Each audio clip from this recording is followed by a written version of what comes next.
দুপুরে রান্না করার জন্য সবজি কাটতে যেয়ে অদ্ভুত একটা জিনিস পেয়ে গেলাম। কখনো ভাবিনি যে এইটা আমরা এই যে গ্রামাঞ্চলে পাবো। আসলে শহরের মানুষ এটার সাথে সবসময় পরিচিত, কিন্তু আমরা গ্রামের মানুষ এটাকে ব্যাঙের ছাতা হিসাবে চিনি। মাশরুম নামে কেউ আসলে চিনি না।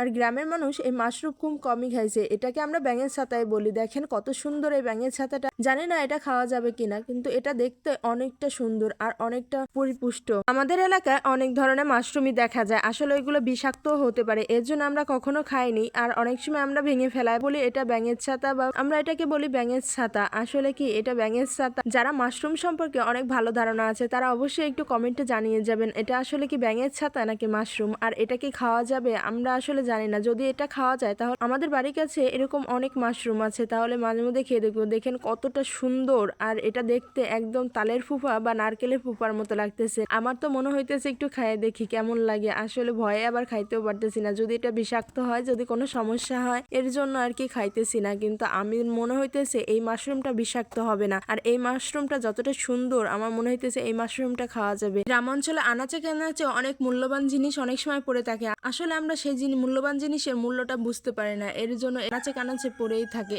আমি শুনছি মাশরুম অনেক পুষ্টিকর এবং সুস্বাদু খাবার। আসলে কখনো খাওয়ার সুযোগ হয় নাই, যদি কখনো সুযোগ হয় তাহলে অবশ্যই মাশরুমটা খেয়ে দেখবো। আর আমাদের বাগানে দেখেন কত সুন্দর বেগুন ধরেছে আর কত সুন্দর জালি আসছে। আমাদের উঠানেই আমরা সব ধরনের সবজি চাষ করার চেষ্টা করি, আর আমরা সবসময় বাড়ির থেকে এই টাটকা সবজিগুলোই খাই, আর বাজার থেকে শুধু আলুটাই কিনি। আমাদের এদিকে গোল আলুটা হয় কম, আর এই ডাটাগুলো খুবই নরম। এই ডাটা দিয়ে মাছ রান্না করলে মাছ রেখে এই ডাটাগুলোই খাইতে মন চায়। আমাদের এই ডাটাগুলো একদম পানির মতো নরম।